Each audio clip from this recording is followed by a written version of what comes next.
მშვიდობის საქმის კურსი დღის შემაჯამებელი გამოშვებით ბრუნდება ეთერში, რომელსაც ბექაბაციკაძე გაუძღვება. საქართველოში რეგისტრირებული ავტოსატრანსპორტო საშუალებების მფლობელებისთვის სამოქალაქო პასუხისმგებლობის სავალდებულო დაზღვევა შემოდის. საკანონმდებლო პაკეტი, რომელიც მთავრობამ მოამზადა პარლამენტში ინიცირებისთვის მზად არის, კანონპროექტი წლიური სადაზღვევო პრემიის მინიმალურ და მაქსიმალურ როდენობებს ადგენს ავტოსატრანსპორტო საშუალებების კატეგორიის მიხედვით, მაგალითად მსუბუქი ავტომობილისთვის ის 100-150 ლარის ფარგლებში იქნება. ავტოსაგზაო შემთხვევებზე რეგულირება მკაცრდება, ამის შესახებ შინაგან საქმეთა სამინისტროს მიერ მომზადებულ კანონპროექტში აღნიშნული, მათ შორის სრულებები გულისხმობს სიმთვრალეზე პასუხისმგებლობის გამკაცრებას, ასევე დაგეგმილი სრულებების თანახმად ვიდეო კამერით დაფიქსირებულ სიჩქარის გადაჭარბებაზე მცველებს ქულები დააკლდებათ. პროექტით განისაზღვრება სატრანსპორტო საშუალების მართვის უფლების შეჩერების შესახებ დადგენილების ჩაბარების ახალი წესი. სჭირდება თუ არა საქართველოს ორი ღრმაწყლოვანი პორტი იმ ფონზე, როდესაც ტვირთბრუნვა უმეტესად კლების ტენდენციით ხასიათდება. დღეს კიდევ ერთი ღრმაწყლოვანი პორტის შესახებ გავიგეთ, ამჯერად მის მშენებლობას Space ჯგუფი ანონსებს. საქმე ეხება ფოთის პორტში ახალი $120 მილიონიანი ტერმინალის მშენებლობას, რომლის განხორციელების შემდეგაც ფოთის ღრმაწყლოვანი პორტის სტატუსი ექნება.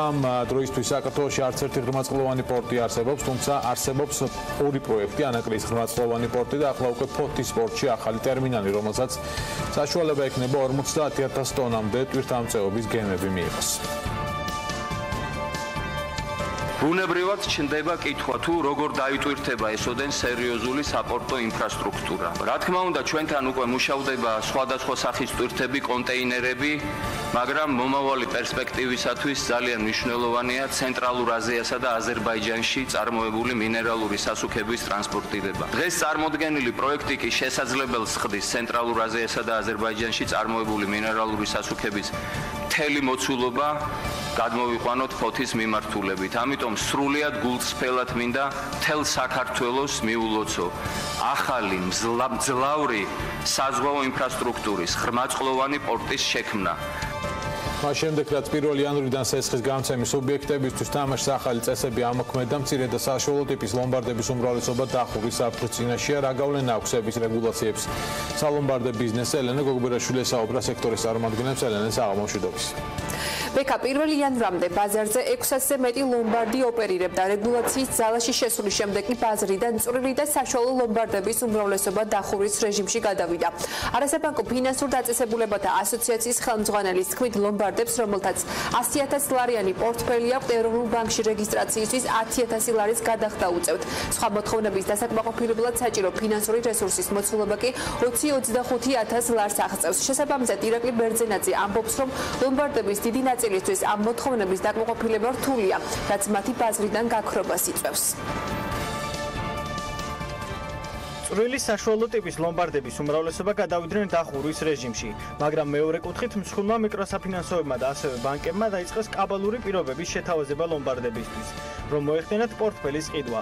ყველაზე ცუდი რაც არის რეგულაციის ძალაში შესვლის შემდეგ ბანკებმა წვრილ საშუალო ტიპის ლომბარდებს გაუძურეს საკრედიტო ხაზი, რომელიც ჰქონდათ ოქროთი უზრუნველყოფილი. ამიტომაც ბევრმა გაყიდა თავიანთი სასესხო პორტფელი, მაგრამ არის ბევრი კომპანია, რომელსაც პრობლემები ექნება. მათ არ შეუძლიათ ცეცხების დახურვაც კი, თუ არ დარეგისტრირდნენ სეფში 2019 წლის აპრილის ბოლოდან. ლომბარდების ნაწილი ამბობს, რომ სების რეგულაციებმა ხელი შეუწყო ბაზრის გაჯანსაღებას, რადგან ბაზრიდან გაქრნენ სწორედ ის ბიზნეს სუბიექტები, რომლებიც არ იყვნენ ფინანსურად მდგრადი დაწესებულებები. შესაბამისად, ტენდენცია მიდის გამსხვილებისკენ. ბაზრის შემცირება, რა თქმა უნდა, გამოიწვია. ძირითად შემთხვევებში ეს იყო დაბალბიუჯეტიანი კომპანიები, რომლებმაც ვერ დააკმაყოფილეს ის მოთხოვნები, რაც ჰქონდა მარეგულირებას, ამ შემთხვევაში ეროვნულ ბანკს. იქ მოსაკრებელი იყო და ასე შემდეგ და ის ასე ვთქვათ, ბაზრის ის სეგმენტი, რომელმაც ეს ვერ შეძლო, თავისთავად ცხადია, ბაზარზე აღარ ოპერირებს დღეს. ეს გავსი ტიპის დაბალბიუჯეტიანი ასე ვთქვათ, სალომბარდე მომსახურების ორგანიზაციები კიდევ არიან, თუმცა შესაძლებელია ჩემი აზრით ყოველ შემთხვევაში, რომ ეს ბაზარი კიდევ უფრო მეტად ასე ვთქვათ, გაიფილტროს და უფრო მეტად ასე ვთქვათ, დამსხვილდეს. სების წესების მიხედვით ლომბარდებს 31 მარტამდე მიეცათ დრო მათ მომხმარებლებს აღებული ვალდებულებების დაფარვა მოსთხოვონ. 31 მარტის შემდგომ თუ ისინი სებში ვერ დარეგისტრირდებიან, მათ გაცემული სესხების ამოღების უფლება აღარ ექნებათ. ბექა ესენელი გოგბერაშვილი იყო განვაგრძობთ საქმის კურსს საქართველოს ეკონომიკის და მდგრადი განვითარების სამინისტროს ტურიზმის ეროვნული ადმინისტრაციის ახალ ხელმძღვანელად მარიამ კრივიშვილი დაინიშნა. ინფორმაცია ჟურნალისტებს ეკონომიკის მინისტრმა გიორგი ქობულიამ დაუდასტურა. მარიამ კრივიშვილს ამ დრომდე კომპანია ვოიაჟერის დირექტორის პოსტი ეკავა. ვოიაჟერი საქართველოში 5 ავიაკომპანიის გენერალური დისტრიბუტორია. წინა მთავრობის პერიოდში კრივიშვილი ტურიზმის ადმინისტრაციის ხელმძღვანელის მოადგილე იყო. ცნობისთვის ტურიზმის ადმინისტრაციის ხელმძღვანელის შესარჩევ კონკურსზე სულ 27 განაცხადი შევიდა. ტელეგრაფის საქართველოს აუცილებლად სანახავ ქვეყნებს შორის ასახელებს ბრიტანულმა გამოცემამ 2019 წლის ტურისტული გზამკვლევი გამოაქვეყნა, რომელშიც მსოფლიოს 10 ქვეყანაა შესული. რიგითობის მიხედვით პირველ ადგილზე უზბეკეთია, მეორეზე ერიტრია, მესამეზე კი პენსილვანიის შტატში ქალაქი პიტსბურგია. სიაში მეოთხე ადგილზე საქართველო იმყოფება.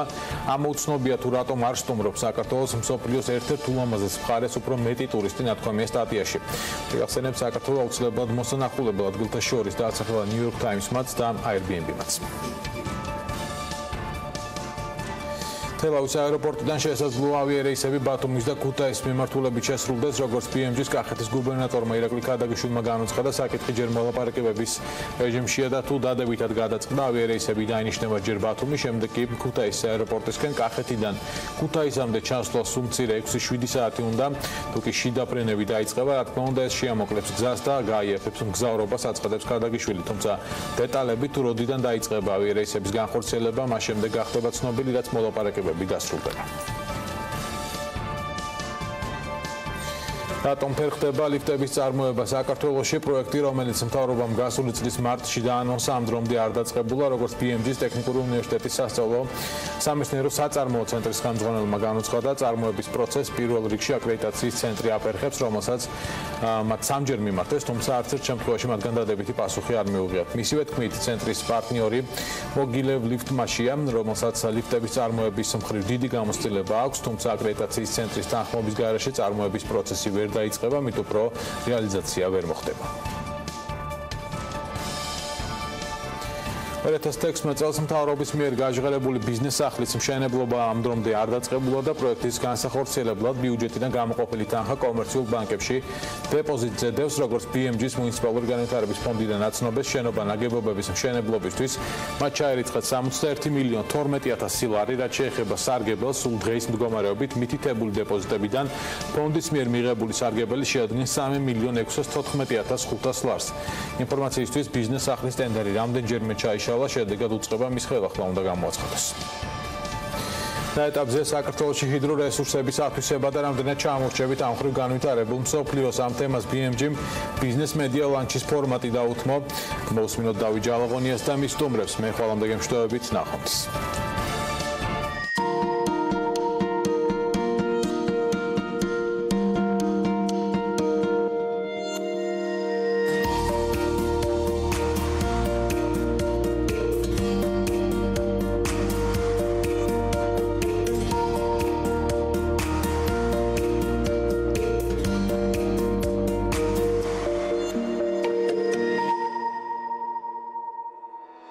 მოგესალმებით, სასტუმრო რამადა ენკორ თბილისიდან. არ იფიქროთ, რომ რადგან ახლა ეს სანთელი ავანთე ამ საერთაშორისო ცნობილ ბრენდს ელექტროენერგიის მიწოდება შეუწყდა. ეს არის ერთგვარი რეკვიზიტი, თუნდაც სტუმარი დღევანდელ ბიზნეს მედია ლანჩზე. მე ვარ ჟურნალისტი დათო ჯალაღონია და დღეს სტუმრებთან ერთად ვისაუბრებ ენერგეტიკაზე, სად არის მსოფლიო, სად არის საქართველო და სად დავტოვეთ ჩვენ ეს სანთლები.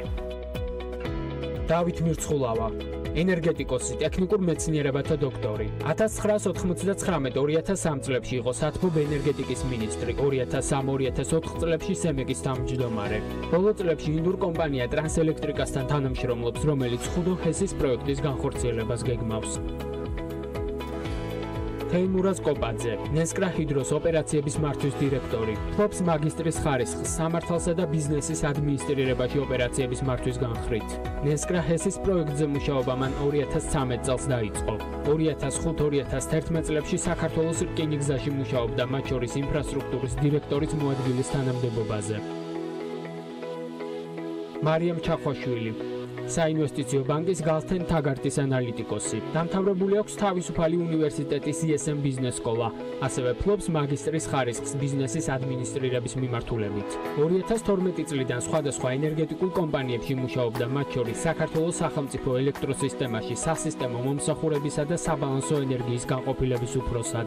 ასევე ენერგეტიკის განვითარების ფონდში ინვესტორებთან ურთიერთობისა და პროექტების განვითარების მიმართულებით. თავდაპირველად უნდა აღინიშნოს, რომ აი დამოუკიდებელი საქართველოს ჩემ თაობას რაც ახსოვს, პირველი კადრი რა არის, აი მაგალითად ჩემს მაგალითზე, რომ ზივარ 3-4 წლის ასაკში და სანთლი შუქზე ან ლამპის შუქზე ვხატავ. ალბათ თქვენი გამოცდილებაც ესეთია. ჩემ ბავშვობაც ეგეც. თქვენი ბავშვობაც ესეთია. მაგრამ შეიძლება ამის ბრალია, რომ მე ხლა მხატვარი არ ვარ, მაგრამ ამას თავი დავანებოთ. რაც შეეხება დღეს, სად ვართ? აი, რამდენად შორს დავტოვეთ თუნდაც ეს ატრიბუტი, ლამპა, სანთელი და რა განვითარების რა ეტაპს მივახცეთ? აი, აქედან დავიწყოთ ჩვენი დისკუსია, ბატონ დავით. მე უკეთესი ბავშვობა მქონდა ბევრად თქვენზე, იმიტომ რომ ჩემ დროს 24 საათიანი ელექტროენერგია იყო. ცხელი წყალიც მოდიოდა, გათბობაც იყო, ამიტომ სწავლის უფრო მეტი საშუალება ჰქონდა გაცილებით, იმიტომ რომ და ალბათ კი ბატონო, ჩვენ სანთელს განათლების დონეზეც ვისაუბრებ, იმიტომ რომ განათლების დონეც გაცილებით მაღალი იყო ეთყობა იმ პერიოდში სკოლებში, ბავშვები სანთლშუქზე არ სწავლობდნენ და ამიტომ სწავლა ძალიან კარგად მიდიოდა. ბევრ სკოლაში მაგალითად ძალიან კარგად სწავლობდნენ. კი ბატონო, აი სანთელზე ჩვენ არ შეგაჩერებთ. არა, მე გავაგზავნე სანთელზე. მე მინდა თქვენი ამბავი გაიხსენეთ, მაგრამ მე მინდა კითხოთ, აი ჰიდრორესურსების ათვისების თვალსაზრისით, სად ვართ დღეს? დღესდღეობით იმის მიუხედავად, რომ 2012 წლიდან ინტენსიურად დაიწყო ჰიდროსაჩვენებლობა, ტემპები ნამდვილად არ არის ისეთი, რაც ამ ქვეყანას ჭირდება. და არც ერთი დიდი პროექტი დღესდღეობით არც ერთი დიდი პროექტი არ არის. ჩვენ გვაქვს დიდი პოტენციალი დაახლოებით 40 მილიარდ კილოვატ-საათი შეუძლია ქვეყანას ტექნიკურად შემთხვევაში და აქედან ძალიან ცოტა გვაქვს ჯერჯერობით ათვისებული. თუ გადავხედათ ევროპულ ქვეყნებს, მაგალითად შვეიცარიას, ნორვეგიას, შვეციას, ფინეთს, პორტუგალიას, ესპანეთს, იტალიას, სადაც ხანგრძლივად მომიწია მე მუშაობა, იქ მაგალითად ვერ ნახავთ თქვენ მდინარეს, რომელსაც პოტენციალი გააჩნდეს და არ იყოს ათვისებული. მეცაც გეტყვით, აი მაგალითად ისეთი რეგიონი ვალდაოსტა, რომელიც შვეიცარიის საზღვარზეა, თავისი ეკონომიკური განვითარების თვალსაზრისით გაცილებით მაღალად დგას, ვიდრე მილანი, რომელიც გონია, რომ ჩვენ იტალიაში ერთ-ერთი ყველაზე კარგად მაცხოვრებელი. შვეიცარია ჩვენზე პატარა ქვეყანაა ტერიტორიით და მოგეხსენებათ 350-ზე მეტი და კაშხლები, იმხელა კაშხლები აქვს დაშენებული, ენგურზე დიდი კაშხალი, გრანდიქსენი მაგალითად და უამრავი ძალიან მაღალი კაშხალი. იგივე გაცილებით მაღალი ვიდრე ხუდონი, ნენსკრა, ნამახვანი და ასე შემდეგ. გასაგებია. ხალხო მარიამ, ქართულ სინამდვილეს თანამედროვეს რომ დაუბრუნდეთ, ასე ვთქვათ, თქვენ ხშირად ამუშავებთ, პერიოდულად გვაწვდით სტატისტიკურ მონაცემებს, სად ვართ ექსპორტი, იმპორტი, გენერაცია. თუ ვუახლოვდებით ნელ-ნელა გარკვეულ წითელ ხაზებს ამ ენერგო მომარაგებასთან დაკავშირებით და რა მიმართულებით? დღევანდელი სიტუაციის განხილვა თუ გვინდა, დღეს გამარაგებით სადღაც 10% 2018 წელს იყო იმპორტირებული ელექტროენერგიით დაკვაყოფილებული. დანარჩენი იყო ადგილობრივი გენერაციით. ადგილობრივ გენერაციაში შედის ჰიდროც, თბოც და ის ერთი ქარის სადგურიც, რომელიც დღეს გვაქვს. დღეს იმ ერთ ქარის სადგურს აქვს მხოლოდ 0.6% მთლიანი მოხმარების წილი, იმიტომ რომ ერთია და ცოტაა. ჰიდროს წილი არის სადღაც 75, დანარჩენი არის სხვა სადგურები. პოტენციალში რო ავიღოთ, ხა ელექტროენერგიის მოხმარების ზრდა გვაქვს საკმაოდ მაღალი. ბოლო წლების ტემპი შედარებით გაზრდილია, შარშან მქონდა. ზაფხულში უკაცრავად გაგაწყვეტინეთ, ისეთი შემთხვევაც იყო, როცა ეს ენერგო მოხმარება გაუტოლდა ელექტროენერგიის მოხმარება პრაქტიკულად ზამთრის ნიშნულს, ხო? ხო, სეზონურობაც იცვლება. სეზონურობაც იცვლება იმდენად, რომ ზაფხულშიც ელექტროენერგიის მოხმარება თითქმის ადის ზამთრის წელზე. აქამდე იყო სადღაც 20%-ით ჩამორჩებოდა ხოლმე და ეხა ნელ-ნელა ადის ზაფხულის მოხმარება. იმის თქმა მინდოდა რომ პოტენციალშიც ან თუ შარშან იყო 6.1%-იანი ზრდა, იქამდე 7.7%-იანი ზრდა, მომავალ წელს ველოდებით ეკონომიკის სამინისტროს 10%-იანი ზრდა აქვს დაპროგნოზებული და გრძელვადიანად ველოდებით სადღაც 5-7%-იან ზრდას ელექტროენერგიის მოხმარება. პარალელურად იმპორტიც, ხო? და მოხმარების ზრდა გვაქვს ახლა ამას რამდენიმე ვარიანტი გაქვს, რითი აკმაყოფილებ, ხო? ანუ ან იმპორტით, ან უნდა დააწია ადგილობრივი გენერაციის ობიექტები. გენერაციაშიც ყოველთვის გაქვს რამდენიმე ვარიანტი. გაქვს თბოსადგურის აშენება, გაქვს ჰიდროსადგურის აშენება და არაჰიდრო განახლებადები არის აგრეთვე ალტერნატივა. თბოსადგური არის არა მარტო იმითი ცუდი რომ თუნდაც გარემოზე ზემოქმედების თვალსაზრისით. არამედ იმიტომ რომ ძვირი რესურსიც არის, ანუ კილოცად წარმოება თბოსადგურის უფრო ძვირია, ვიდრე ჰიდროსადგურის ან ნებისმიერი სხვა განახლებაც. და ბატონ თემურ, აი ერთ-ერთი სამომავლოდ დიდი პროექტი, რომელსაც ველოდებით რომ შევა ჩვენთან ექსპლუატაციაში, არის ნესკრა და თქვენ კორეულ საინვესტიციო ჯგუფს წარმოადგენთ ახლა დღევანდელ დისკუსიაში ჩვენთან. რა ეტაპზეა განვითარების თავდაპირველად თქვენ გითხარით თავად სამხრეთ კორეაში ვითარება აი ამ ხრივ ჰიდრორესურსების ათვისების თვალსაზრისით მით უმეტეს იმის გათვალისწინებით რომ უკვე ეს ქვეყანა თავის ცოდნას და ინვესტიციას ექსპორტზე უშვებს და ამ შემთხვევაში მაგალითია საქართველო. აქ მთავარი ერთ რაღაცაზე თანხდება ყველა. მოწინააღმდეგეც ჰიდროელექტროსადგურების დიდი იქნება მცირე საშუალო ჩამონადენი თუ რეზერვუარიანი ჰიდროელექტროსადგურების და მომხრეც რომ ელექტროენერგიის გარეშე შეუძლებელია ქვეყნის განვითარება, შეუძლებელია ეკონომიკის განვითარება, შეუძლებელია წინსვლა და არათუ წინსვლა შენარჩუნებაც კი იმ ცხოვრების დონის და იმ ეკონომიკური განვითარების ეტაპის რაც დღეს გვაქვს შეუძლებელია. ამაზე ყველა თანხდება და აქ მე მგონი ორი აზრი არ არსებობს იმ რესურსთან დაკავშირებით რომელიც შეიძლება განვითარდეს ქვეყანაში. ჩვენ ქვეყანაში ჰიდროელექტროსადგურის სამწუხაროდ თუ საბედნიეროდ ჰიდრორესურსის სამწუხაროდ თუ საბედნიეროდ არის ფაქტია, რომ არის ერთადერთი რესურსი, რომელიც გაგვაჩნია და შეგვიძლია განვავითაროთ დამოუკიდებლად სხვა მეზობელი ქვეყნებისა. ანუ არ გჭირდება ამისთვის გაზის იმპორტი, არ გჭირდება ამისთვის ხანახშირის იმპორტი, იმ რესურსის იმპორტი, რომელიც შემდგომში გარდაიქმნება ჰიდრორესურსად. იგივე გააკეთა თავის დროზეც კორეის სახელმწიფომ და განვითარების იგივე ეტაპები გაიარა, იგივე გაიარა ევროპის სახელმწიფოებმა და ჩვენ აქ ვისაუბრეთ, რომ იმ ევროპის ქვეყნებში, სადაც საუბარია ქარის და მზის ენერგიის ათვისებაზე, იქ საუბარია, იმიტომ რომ ჰიდრორესურსი ათვისებულია 90, 95 და მეტი პროცენტით. ანუ ის პირველი ხელმისაწვდომი იაფი და რეზერვს უქმნის იგივე იმ ქარს, რომ სტაბილურად მიაწოდოს ალბათ ენერგია ქსელს. ის არის შემდგომი განვითარების ეტაპი. გარდა ამისა, ხა ტექნიკურ ნიუანსებზე ბატონმა დავითვა, ჩემზე ბევრად დიდი გამოცდილება ცოდნა აქვს და შეუძლია ალბათ დამედასტურებს, რომ შეუძლებელია ჩართო ენერგოსისტემაში იგივე ქარი, მზე და სხვა სახის განახლებადი რესურსი, თუ მას არ აქვს საბაზისო სიმძლავრე, თუ არ არის სტაბილური ჰიდროენერგეტიკა, ან ქვანახშირის ან გაზის სხვა სტაბილური ჰიდროელექტროსადგურია. პროცენტული შეფარდებით ასე უხეშად რო ვთქვათ, ნებისმიერ 1 მეგავატ საათზე ქარის ან მზის რესურსის ჩართვისა სისტემაში მინიმუმ 10 სტაბილური რესურსი უნდა ჩაერთოს, რომ თანაფარდობა შენარჩუნებული იქნას და სისტემა სტაბილურად იმუშაოს. ხავდომარია, აი, რაც შეხება ცოტა ასეთ თემით, რომ ასეთი კუთხიდან რომ შევხედოთ ამ საკითხს, შედარებით იაფად შეძენილი იმპორტირებული ელექტროენერგია თუ თუნდაც ახლო მომავალში ძვირადღირებული ტექნოლოგიებით აშენებული გარკვეულად ჰესი, რომელიც შეიძლება ასევე მოკლევადიან პერიოდში აისახოს კიდეც სატარიფო მიმართულებით და შემდეგ უკვე დარჩეს შედარებით ქვემოთ ჩამოვიდეს ეს ტარიფი. აი, ამ ხრივ არის ხოლმე დისკუსია საზოგადოებაში და თქვენი აზრი საინტერესოა. რიცხვებით რო დავიწყოთ ლაპარაკი. წელს 2018 წელს ელექტროენერგიის იმპორტი იყო 1.5 ტერავატ საათი, რაც ქვეყანას დაუჯდა $70 მილიონი. ექსპორტის რაოდენობა იყო 9 ტერავატ-საათი, რამაც ქვეყანას შემოუტანა 19 მილიონი ამერიკული დოლარი. საბოლოოდ გამოვიდა, რომ ქვეყნიდან გასული არის 55 მილიონი დოლარი, რაც არის ქვეყნის ეკონომიკისთვის ხარჯი.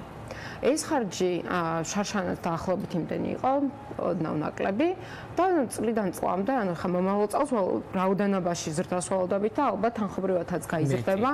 მართალია იმპორტის ფასები ხა ბოლო წლების განმავლობაში შემცირებული არიან. თუ 1-3 წლის წინ საშუალო ფასი იყო 6 ცენტი, დღეს 4.9 ცენტსაც აჩვენებს ხოლმე ზოგიერთი თვე, ანუ შარშადელი საშუალო შეწონილი იმპორტის ფასი ქონდა 4.9 ცენტი.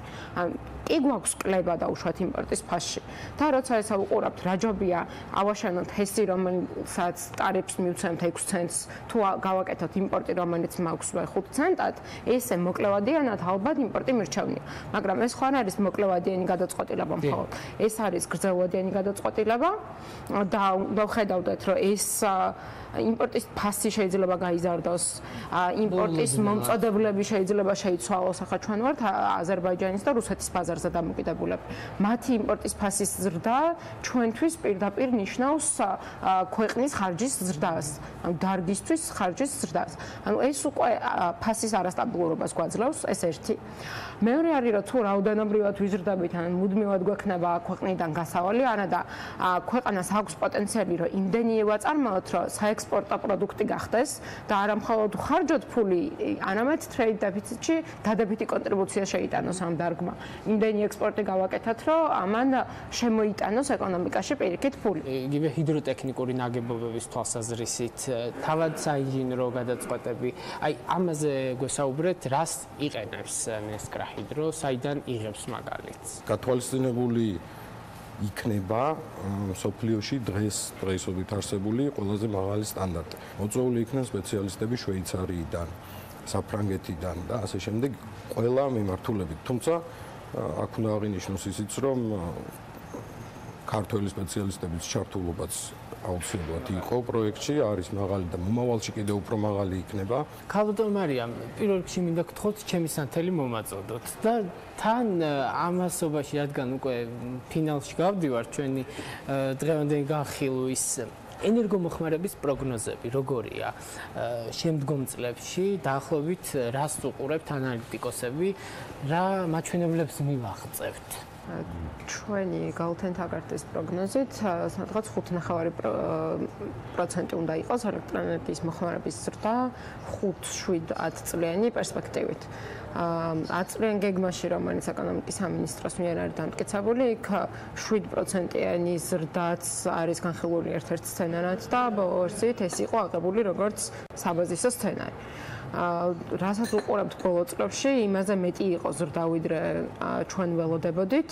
შეიძლება ეს პროგნოზები პერიოდულად გადაიხედოს. მომხმარებლის ქცევა შეიცვალა, აი ბატონ დავით, ბატონ თემურ, მას შემდეგ რაც თუნდაც აი ბოლო პერიოდში მივახციეთ ასეთი მაღალი ტემპებით ელექტროენერგიის მოხმარების ზრდას. მოსახლეობა უფრო დაინტერესებული არის ამ დარგით, ადრე თუ მხოლოდ ტარიფი აინტერესებდათ და ის გაიზრდებოდათ თუ არა თვიური ხარჯი, დღეს განიხილავენ უფრო რომელი სადგური უნდა აშენდეს, ამაში სოციუმი მეტად ჩართული არის, რომელი არა.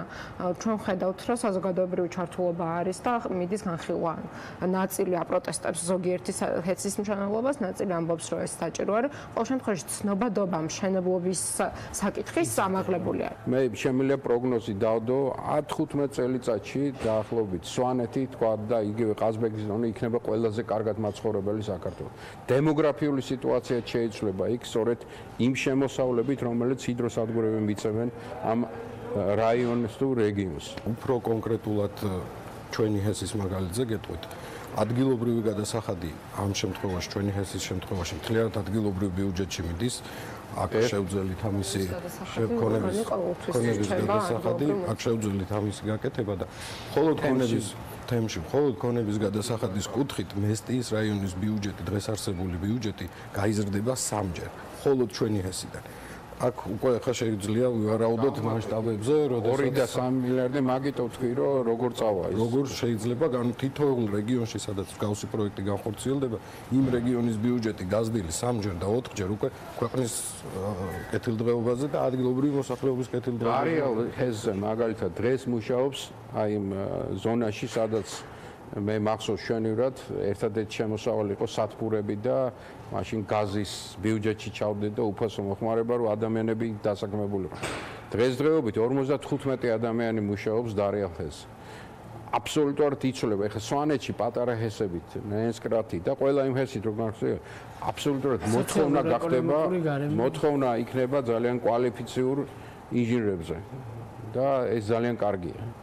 კი ბატონო, მადლობა რომ შედარებით არაფორმალურ გარემოში სასაუბროთ ენერგეტიკაზე, თან გამონახეთ ჩვენთვის დრო.